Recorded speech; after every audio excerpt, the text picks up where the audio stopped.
Hey, quick update on the vlog. You may have noticed that I stopped posting every single day.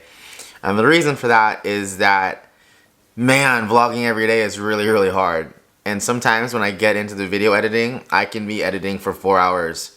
And it seriously just crushes me. So I'm going to try to post maybe twice a week and try to give you better content. So less frequent, but more better stuff. I hope you guys are enjoying it. Let's get on to today. So you may not believe this, but in less than 6 months, I will be turning 40 years old. I graduated college in 2003 with a degree in computer science, and since then I have changed careers 6 times. Yep, 6 times. Rolling into my 7th actually, and kind of transitioning into some new stuff. If you were to tell me when I was 23 years old that I would be where I am today doing the things that I'm doing now, I would not have believed you. Would not have believed you. And this kind of segues nicely into this discussion that we had this morning with our apprenticeship group with Julian, and he was encouraging us to not chase an objective. And that is pretty contrary to what a lot of people will tell you, you know? Everyone always says you should have a 5-year plan or a 20-year plan or whatever it is. But here's the thing. Whenever I chase an objective, and this is just my own personal experience, whenever I chase an objective, I never get there.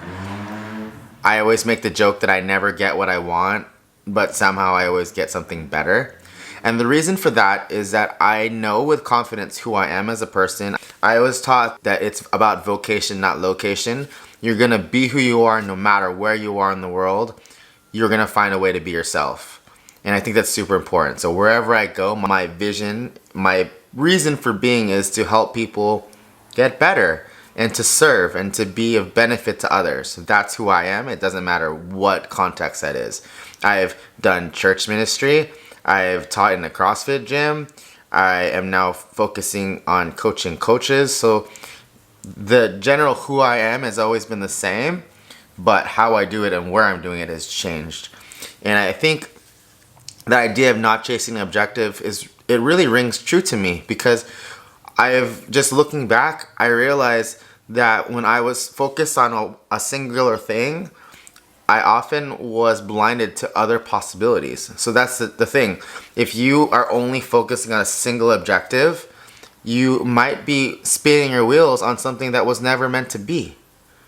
People have told me, because I tend to have not the best luck with relationships and stuff like that, and I'm always encouraged to stop looking. I'm like, I'm not looking, number one, but just in general, just stop looking, and the one that you're supposed to be with will just land there in front of you and you won't see it coming. It's one of those things that we call a black swan event. It's not something that you can predict. You don't know when it's coming, but you're gonna know when it hits you that it happened. The only thing that you can do is you can prepare yourself for it, so you can be ready for it when it does actually happen. And that's just the way I've looked at life in general. I'm a constant learner. I'm always wanting to learn and explore things. And somehow, some way, it'll always work out that the thing that I was just learning is going to be put into use shortly after. It's never failed me. One example was one summer between semesters at Bible school. I showed up to the school one day just to hang out, and they were putting up drywall. And I'd never done drywall before, so I learned how to hang drywall. I learned how to mud and do the taping and all the things. And I did that for an entire week, and I'm like, when am I ever going to use this skill? And then 5 months later, at the end of the semester, I was going for my internship in Poland, and the first thing that the missionary asked me when we landed off the plane was, anyone know how to do mud and drywall? And I'm like, I do. So I spent the first 2 weeks in Poland drywalling the inside of a brick church. So that's just one example. I didn't have an objective. I was just there. I was willing to learn, and immediately I was able to put it to use. Another practical example, today we're working on overhead squats. And if you're not familiar with an overhead squat, it's basically where you have a barbell and you're holding it over your head and you're squatting with it. It's really challenging. People have a hard time with this exercise. Now, for many people, we're conditioned to know that the objective is to stand up with the weight. But we were playing around with it in such a way that made it really difficult. We were actually starting from the bottom up instead of starting from the top down. And the goal was to be able to find the appropriate tension, the appropriate muscle activation to be able to support the weight overhead. But the moment that I focused on the objective of just trying to lift the weight, I got to a point where things broke down. And so we took a break. I took a mental break. I took a walk, came back. And then my coach said to me, okay, I don't want you to lift the weight, but I want you to set yourself up and figure out a way to feel comfortable underneath this weight so that if I did ask you to stand up, you could stand up. So basically, I was experimenting with how to position myself under the weight where I felt like I could support it. And the focus, instead of being on the objective of lifting the weight, it was focusing on learning and finding how to best prepare myself to be able to lift the weight, to find the appropriate tension. And once I found the tension, lifting the weight off the floor was easy. And here's the thing. So going back to general, life, you can apply this to anywhere, is if you're focusing on a singular object, if you're just focusing on that one objective, then what ends up happening is you narrow your focus so much, you might miss other opportunities around you that might be a better fit. So what you should be doing is you should know who you are as a person, know what you value, and know what you want to contribute to the world. And then with that in mind, continue learning, continue trying new things. And one of the things that my coach told me to do was he actually encouraged me to do things he knew wouldn't work. So I would try that and I go, yeah, that's definitely not going to work. He said, okay, we'll try this instead. That was a little better. He's like, okay, don't now play with it, but don't repeat those two other things you just did. So you're basically eliminating things. And I would fiddle with my position, fiddle with my tension, all that stuff. I go, okay, that was it.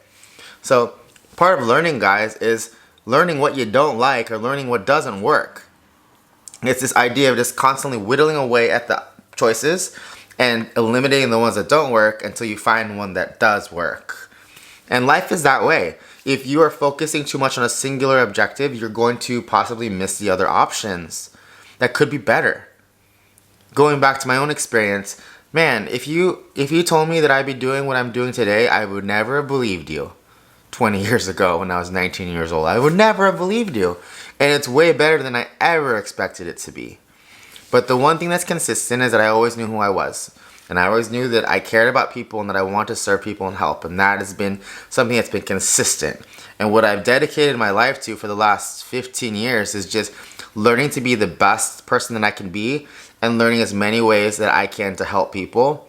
And just somehow, some way, the opportunities always fall in front of me and I'm able to use those skills. So my encouragement to you today is to ditch the objectives. Be more open-minded to other possibilities. Know who you are. Continue to work on yourself and become the best version of yourself that you possibly can be. And keep your eyes open for opportunities where you can slide in and make benefit and do things for others. Or, even another example is if you're just trying to make money, focusing on the money doesn't get you there. It's offering an amazing product, being really good to your customers, building relationships. That is where success is going to come. So if you provide a good product and you care about people and you do all the things that bring benefit to others, the money just sort of happens.